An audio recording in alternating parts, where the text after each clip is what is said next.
I will go ahead and get started then. I sincerely appreciate the fact that you're joining us today and spending your valuable time. It's always a great pleasure to have in our amazing Paragon studio here, Mr. Mike Wagner. And Mike, many of you probably on this webinar know him.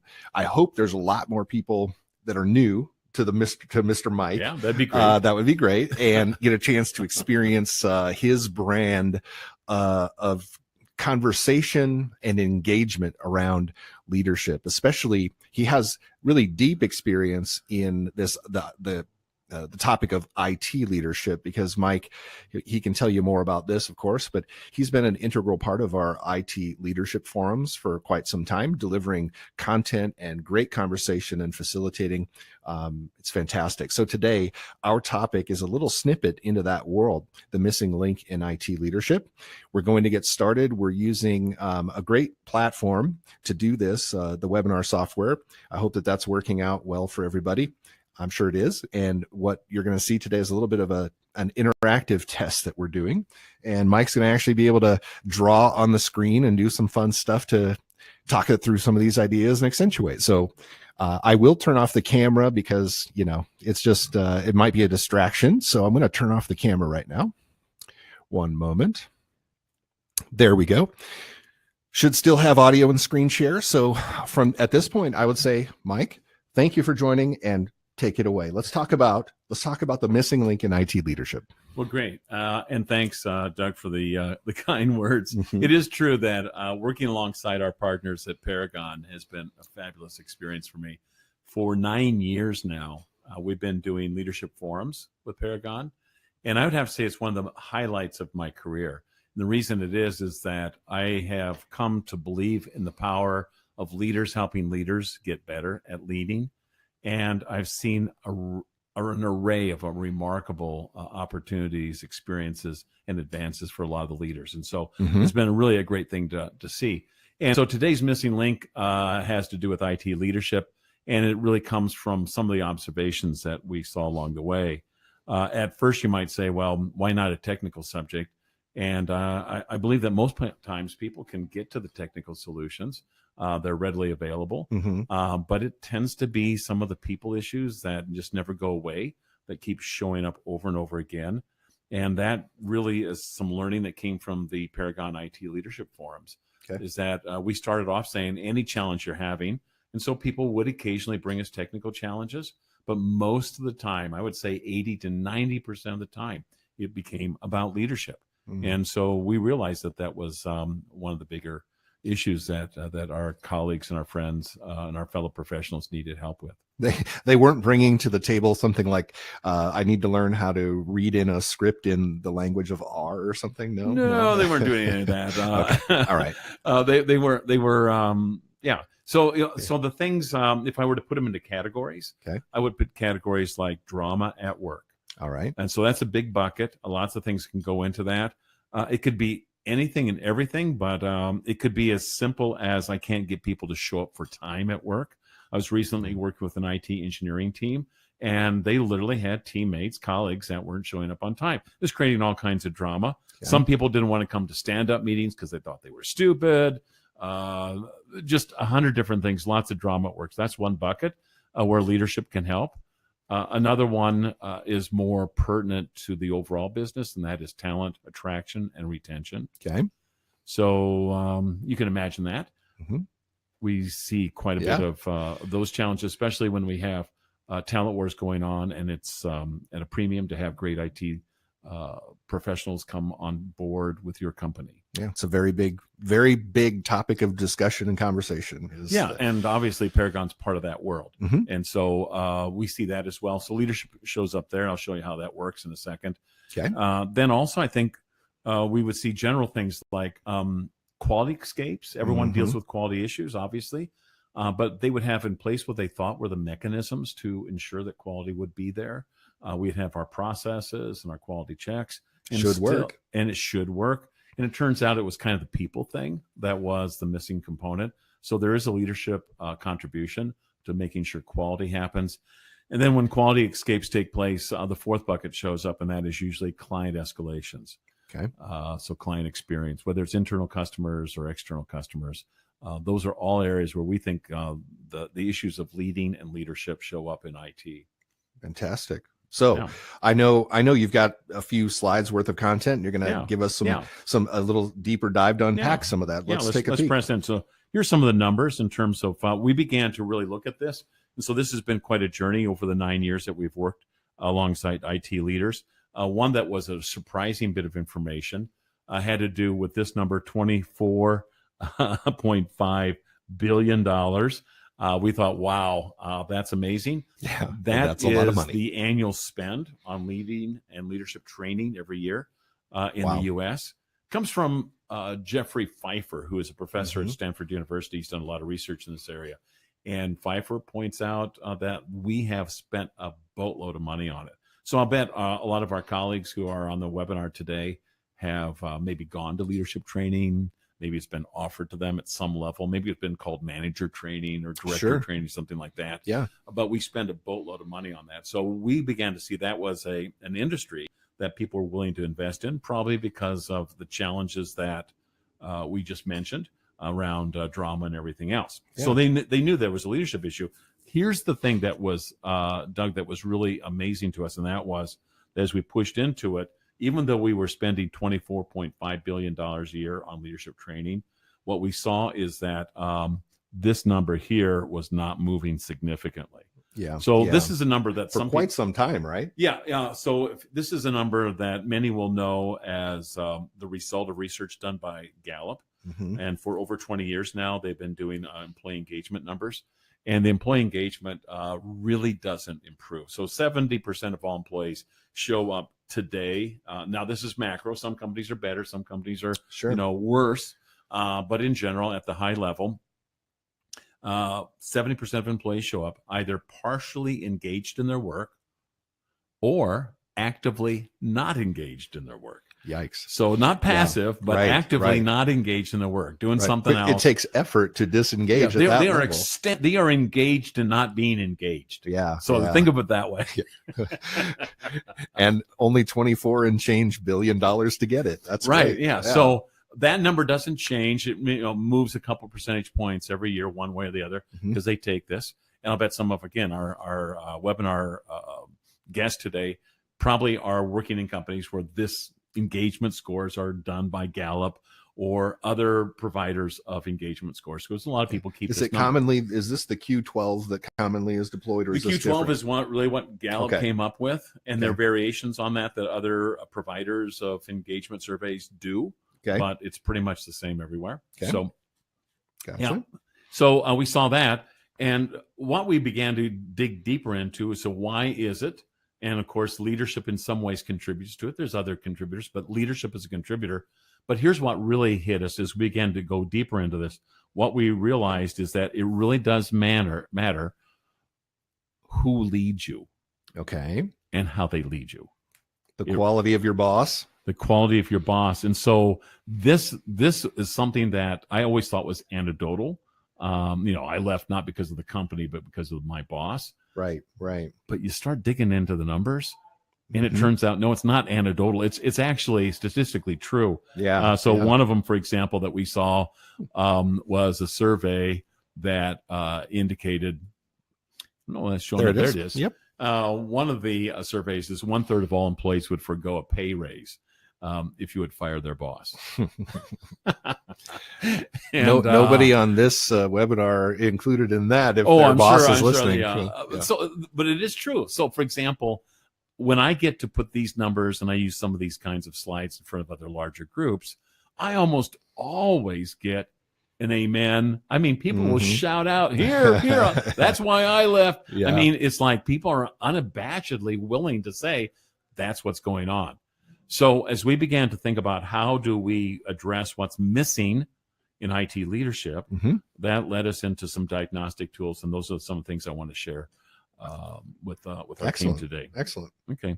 Yeah. Hey, jump in, Doug, anytime you want here. Yeah, and by the way, if you have questions, Mike would love to take. I'll kind of translate them if you chat them, because it's a little farther away, so it's tough to read. But I will translate them and bring them up. So if you have questions along the way, don't hesitate to put them in that chat box, and we will certainly answer them for you. So cool. Yeah, good. Let's go. All right, so what we're looking at here is a real diagnostic tool that I use with leadership teams whenever I begin to enter this conversation. And what you can do is you can do this the same way. You can have at the bottom level, you can see how challenged are your reports. And I'll talk about that in a second. Mm-hmm. And then how connected are your reports is the vertical line.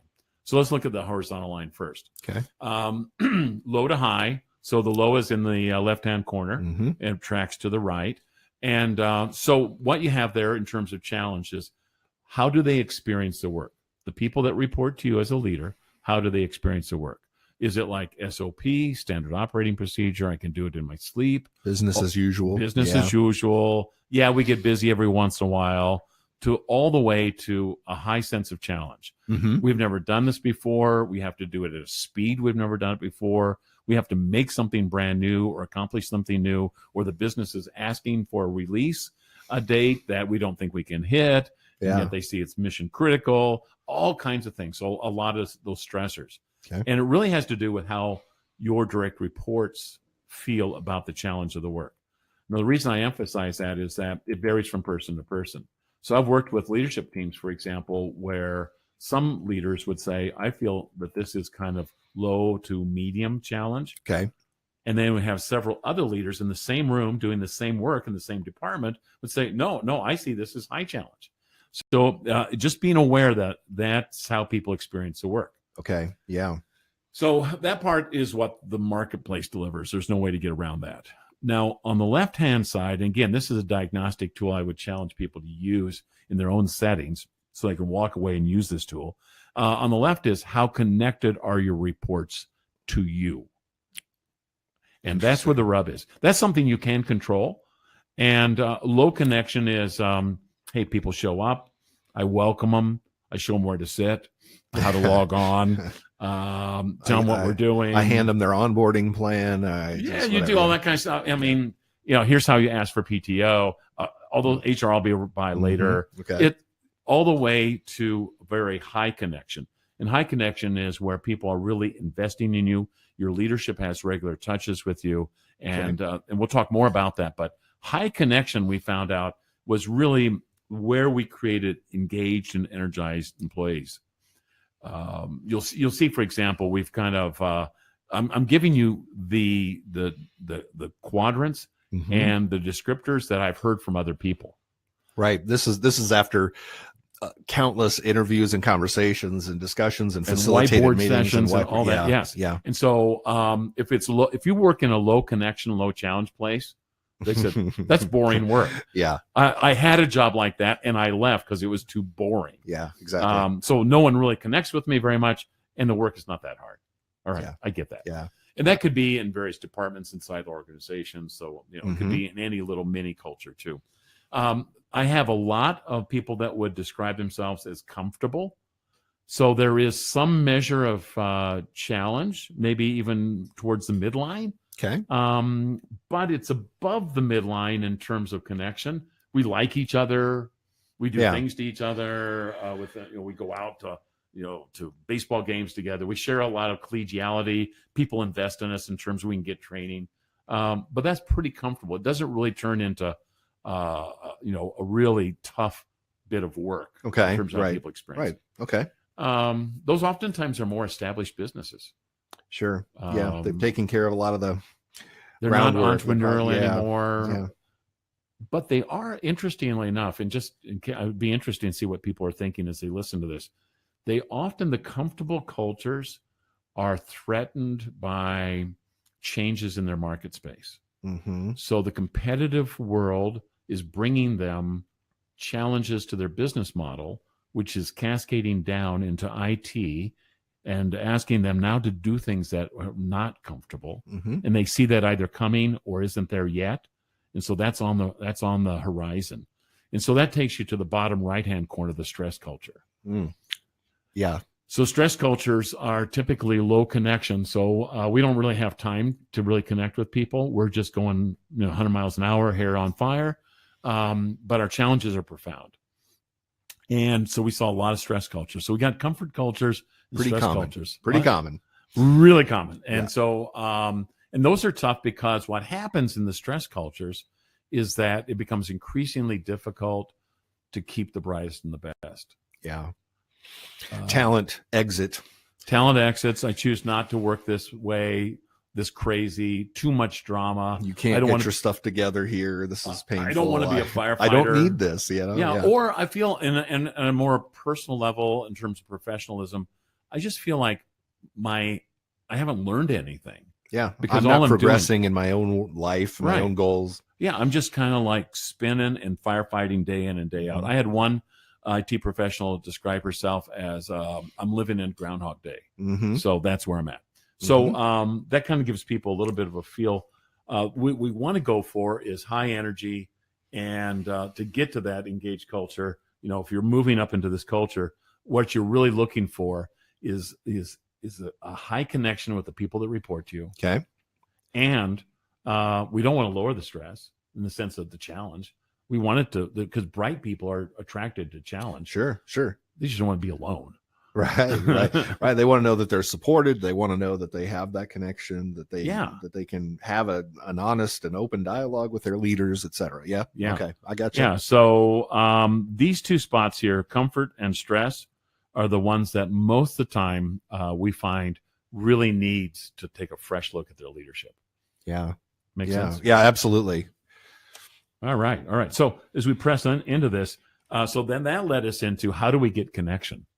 So if you think about the logical journey, we're seeing all these presenting issues. Now we're moving into a little diagnostic, and we're seeing like organizational cultures are like. And now we're saying, well, how can we get deeper connection with the people that report to us? And that led us to some work by a fellow named Dr. Henry Cloud.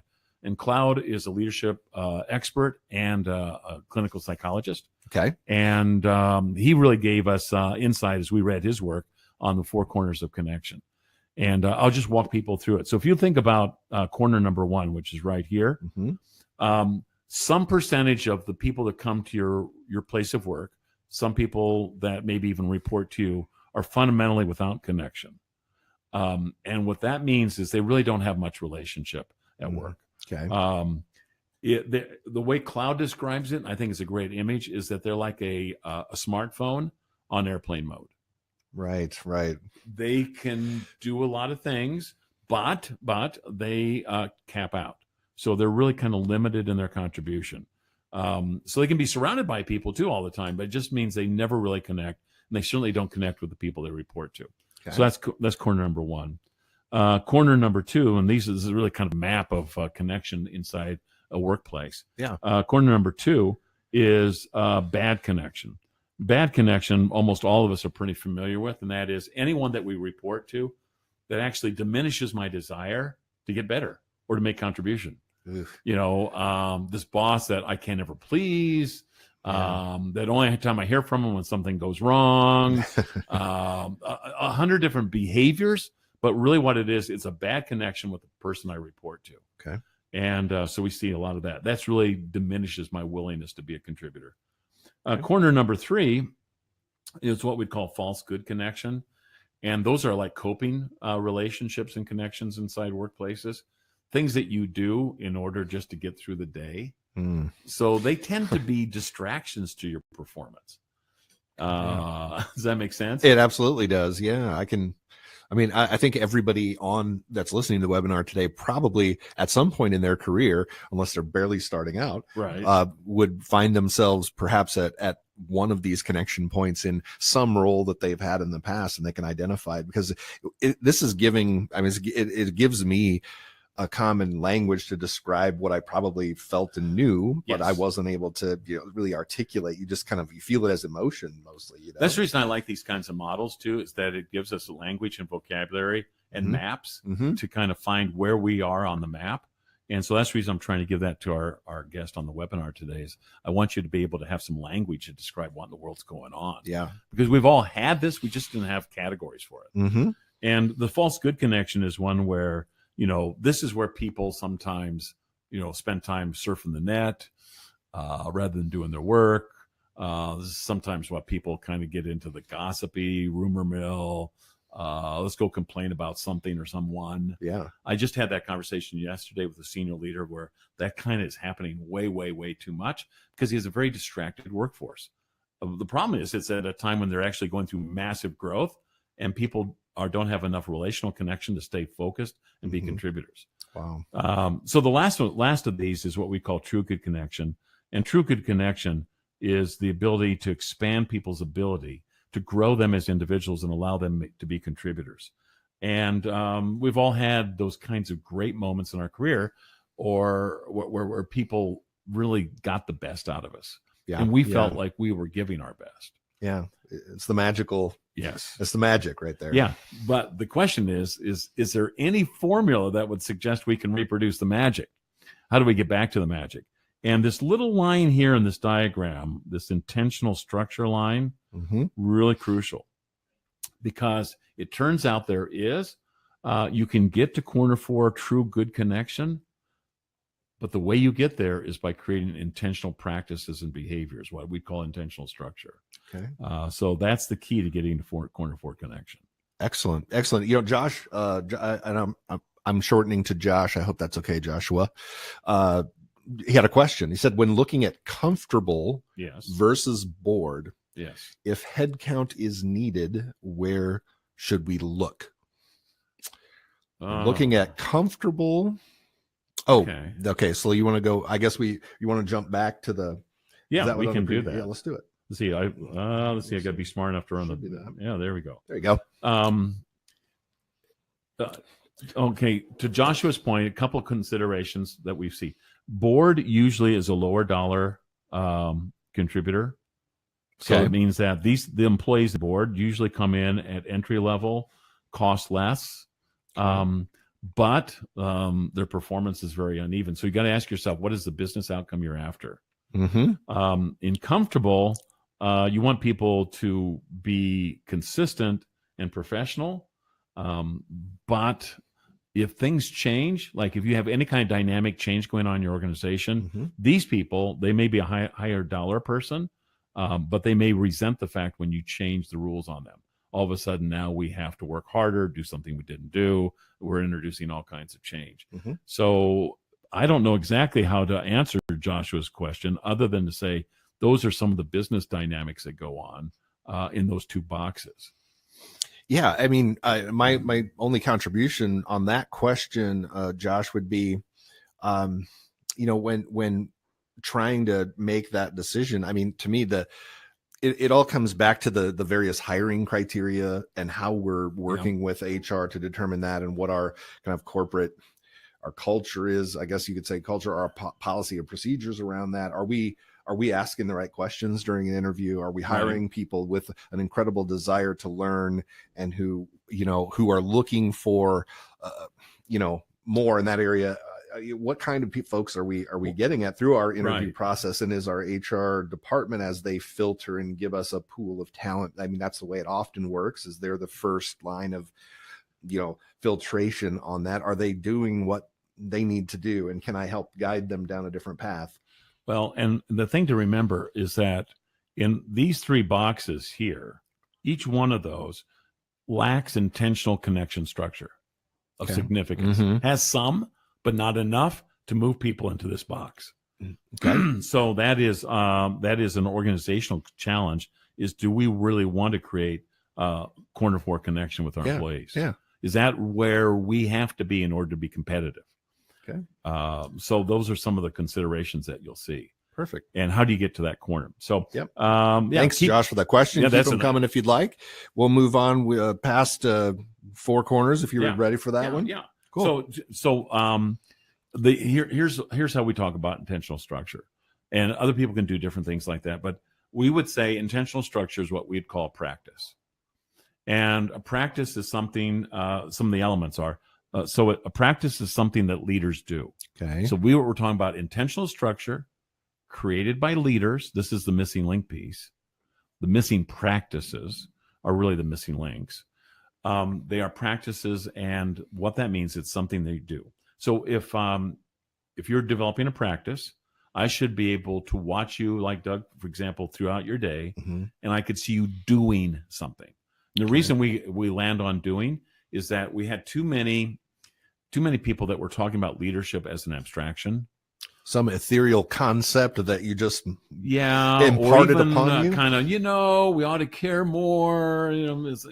Airy fairy. It was culture of caring. Yeah, it was too fluffy, and it wasn't really demonstrable. So the emphasis on practice is something you do.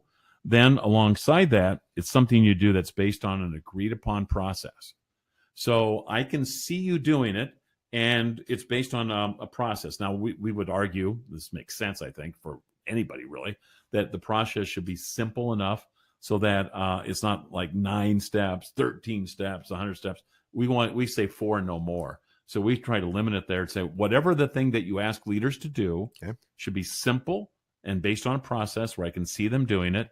And the reason is that if you have a process, we all know this from other places, whether it's learning music, running through the scales on a piano keyboard, or any other thing. If I can work a process over time, I can get better. Yeah. So it actually allows me to improve my leadership. And if it's an agreed upon process, I can watch you using a process, and I can coach you to get better. Yeah. So now we can get some real tangible things going on. So to get to connection, the intentional structure we would say is process. And I've got 4 that I can recommend to people as we kind of wrap things up here. By all means, let's do it. All right. So the 4 practices, oops, I went the wrong direction.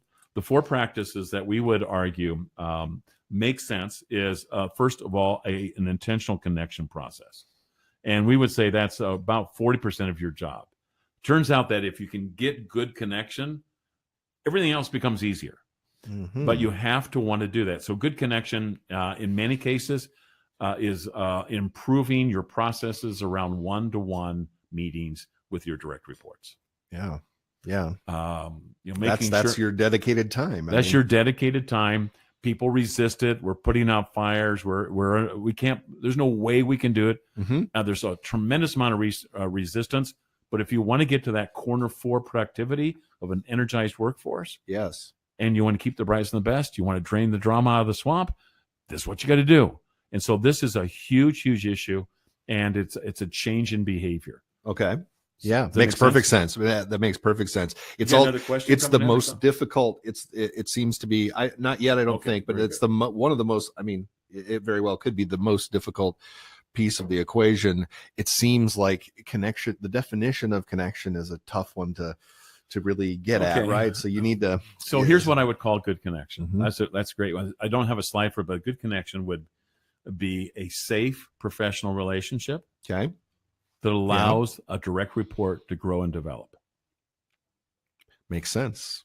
There's a lot of study on this. Google did a massive study that's been featured in different places where they recognized what were their high-performing teams.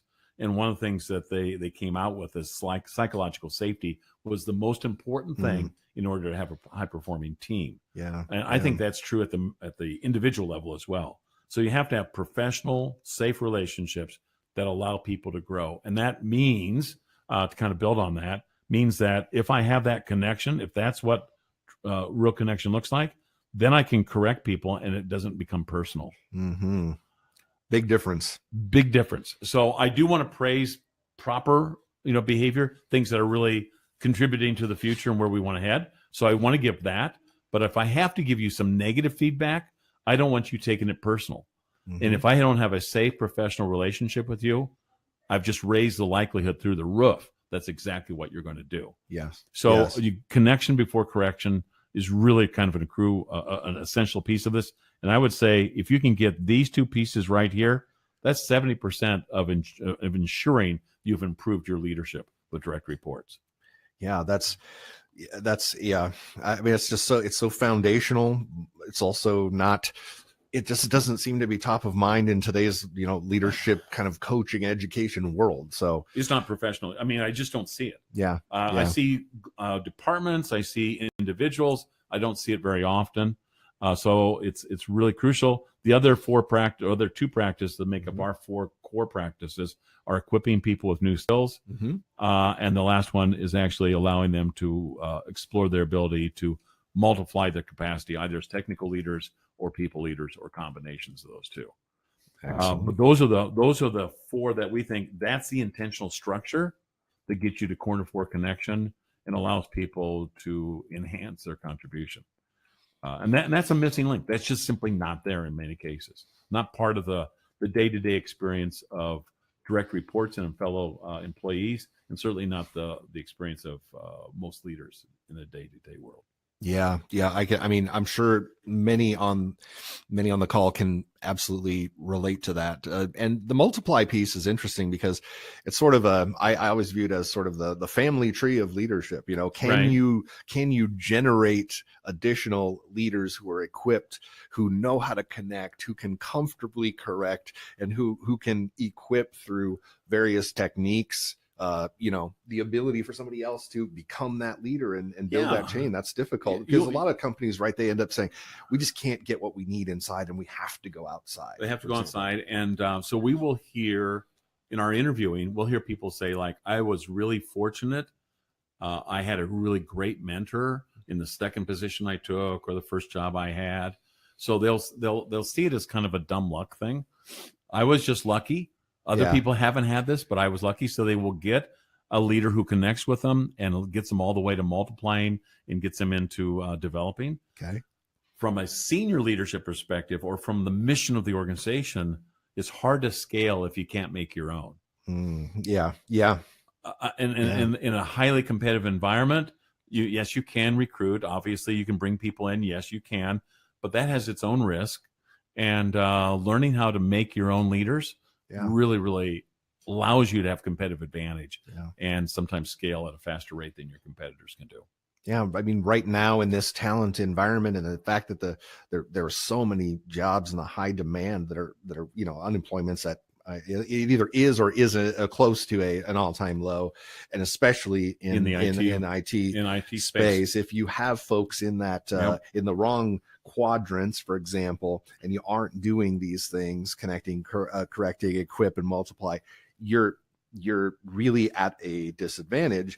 You have to supplement externally most of the time, but that's fine. You know what I mean? It's a big disadvantage if you cannot perform this internally. And I've not seen, in my experience, a lot of programs designed specifically to do this over time. It's like I equate this much like coaching in sports and having that right relationship with the coach who's going to tell you the right things at the right time. They're going to give you those skills. They're going to enable you to become, how many I'm not a football guy, but how many coaches have had assistant coaches and defensive coaches, offensive coaches who they've developed up to the next level like that. Taking over major programs. That's so the technical word sometimes you'll see in the literature is pipeline. Okay. So if someone wants to search on pipeline, leadership pipeline, a whole world opens up. But you're right, in coaching is a great one. So high school coaches understand this because they say in order for us to have championship teams, we have to have a pipeline. So we have to have someone who's coaching kids at third grade. Right. And developing them to their highest level of capacity. And then sixth grade, and then seventh grade, and now into middle school, now into high school. And so great programs usually have great pipelines. And that's really the language that if anyone wants to kind of look into that more, there's a ton of literature on that subject. So have at it. Google it, and you'll see leadership pipeline is a big subject these days. Yeah, it should be. Yeah. And all leadership pipeline is intentional structure to get to corner four relationships so that we can grow people as contributors. Yeah. And it's good for them because they feel like they're developing. So we're developing. It's good for everybody. It's good for the company. It's good for the individual professional who wants to get better. It's good for you, America. That's right. To borrow a tagline from someone. I don't remember. Yeah, definitely. So, hey, that's kind of what we got for today. Awesome. Well, again, if you have questions, feel free to pop them into the chat quickly. Otherwise, we're going to be wrapping up soon.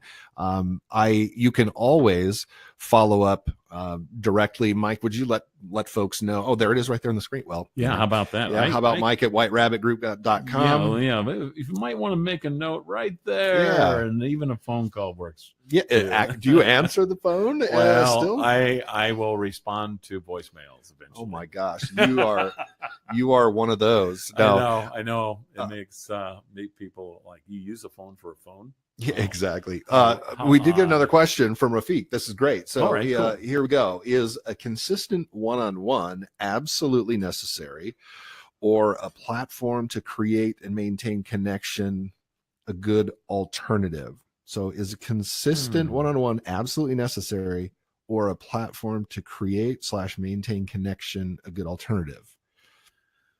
I'm not exactly sure, because obviously the limitations of this platform. But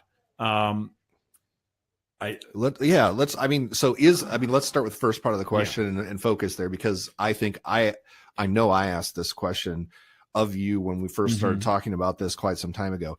Is it really necessary to have the one-on-ones? And I mean, absolutely was the word Rafiq used. Is it absolutely necessary to have one-on-ones consistently? And what frequency? What if I said monthly? Would that be okay? Well, the research seems to indicate that the hardwiring of human beings is such that one-on-ones is the most effective setting. Mm-hmm. Yeah, we may have team meetings where we build relationship. Maybe that's what the platforms are. The other ideas are. Mm-hmm. But being able to give dedicated time to another human builds connection like nothing else does. We know that in a variety of settings. In marriages, people have date nights because they could say, "Hey, we're around each other all the time. We talk to each other all the time. We don't need to have that." But it turns But it turns out that dedicated time is how you get my best, and that's how you give me your best, and that's how our relationship deepens to the point where we are safe and professional in this context, so that we can hear what we need to hear to get better at what we're doing. So I would argue for that. Cadence, it varies. We would recommend once a week because we think that's the normal cadence of terms of work for people. And that seems to work best. But it would be your call. We would recommend once a week. And usually for about 30 minutes or less. I'm going to put up a new poll here because I'm curious to see what folks have for their frequency. I'm going to put up a poll in just a second, once a week, or I'm going to say other because that's good for me. So, just curious because I think, and I encourage with my leaders that I've worked with, to do weekly, and it's often just a big challenge, and it's something that folks, how do we find the time to do it like this? And is 30 minutes enough? Yeah. Well, here's the thing, back to process. If you make it regular and do it regular, 30 minutes is enough actually when you're doing it once a week. When you get to a place where you're doing it weekly, over time, it has a cumulative effect. Yeah.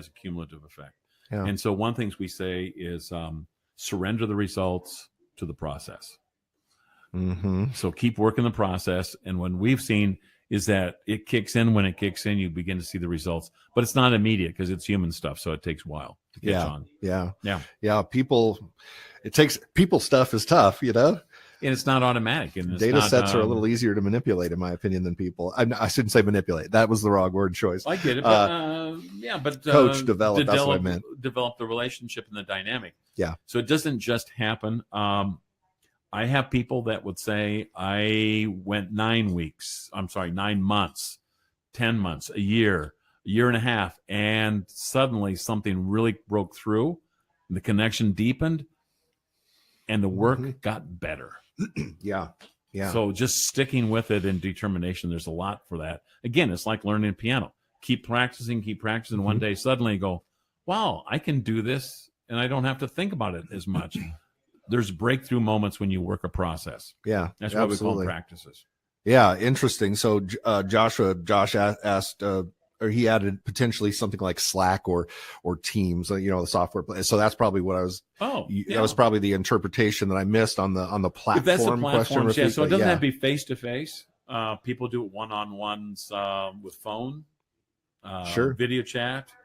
I think higher touch is always better. Yeah, if possible, Whenever do it in possible. person, right? But there's mixes and matches of I'm in India, you're in Des Moines right now. I can't do this other than through phone or video chat. Mm-hmm. But when you are visiting either the locations, yeah, of course, Yeah, we do one-on-ones face to face.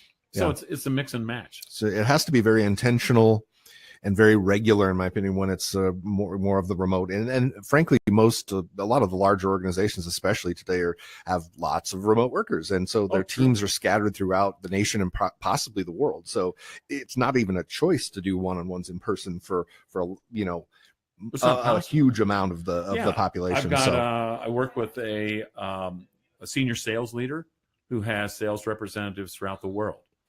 He just doesn't see them all the time. It has to be that way. Right. Now, sometimes he has to get up at odd times of the day in order to make it happen, but he can make it happen, and he does. Yeah. You work it into the work the platform to make the process work. Yeah. So Daryl had a question, and then Rafiq's very interested in the answer by the chat, I can tell. So that's good. So Daryl said, what about pulling one-on-one rather than pushing, meaning the manager lets the employee schedule the one-on-one? Or is there some reason the manager has to schedule the employee? Interesting. Thank you for that question. I really like that question. I do. Here's how I would respond to it, though I'm not going to be narrow-minded in this, though. There's many different variations. So whatever works, okay? But in our day and age, the most common corporate cultures have certain value systems that are implicit, if not explicit.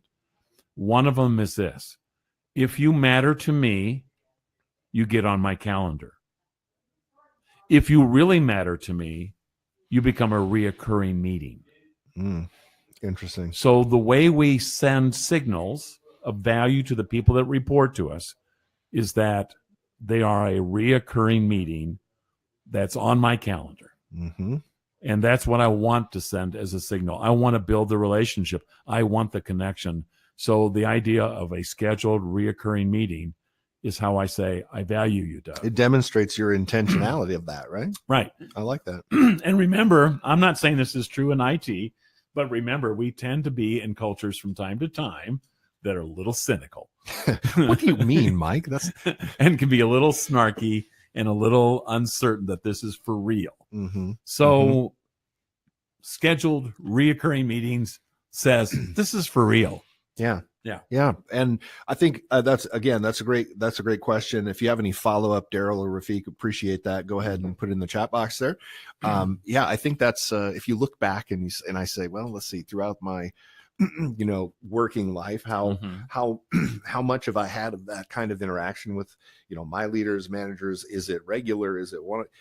And I think the method where I push to the manager and say, I need now, I want now, it hasn't been as effective. That's my personal experience, but it hasn't been as effective because too many things get in the way. Again, a fire comes up, and the next thing you know, and possibly worse is scheduling it and then moving it at a high frequency. So it always really turns out to be optional. It's optional by. It used to be. It used to be kind of that push-pull thing. So it used to be, hey, my door's always open. You can come in here anytime. But in high-energy, fast-moving organizations, that's kind of like, but I don't want you to. Yeah, exactly. So when I put you on my calendar and it's a recurring meeting, I'm sorry. That's how we tell people, let's make a connection here. Yeah. That's fantastic. I think, unless I see another question pop up in the next 5 seconds or so, we are going to say thank you very much for attending today. It has been our pleasure to have this conversation, and certainly Paragon hosting this with Mike Wagner is one of the biggest. It's one of the biggest pleasures in my day to get here and sit with you. We got here through the snow to do it. Yes. I know you can't see that out the window, but it's a pretty gross day. So thanks for coming down and making this happen. And for everybody who either is attending live right now or watching the recording, we sincerely appreciate you, your attention and your time. Paragon is always looking to bring value and new opportunities, new ways of new thought leadership to its customers, clients, and the greater business community. So again, we appreciate you spending that kind of time with us. Your investment does not go unnoticed. And thank you again for the poll answers and your engagement during this time. It has been a pleasure. We will sign off now. If you need to get in touch with Mike, his information is up there on the screen. He does answer his phone and answer voicemails, which we hear now. That's good. That's such a rarity. We really appreciate that. Have a fantastic day. We'll catch you next time. And if you have any further questions or follow up on our side of things, feel free to visit us at paragonitpros.com, and we'll go from there. Have a fantastic day. Thank you.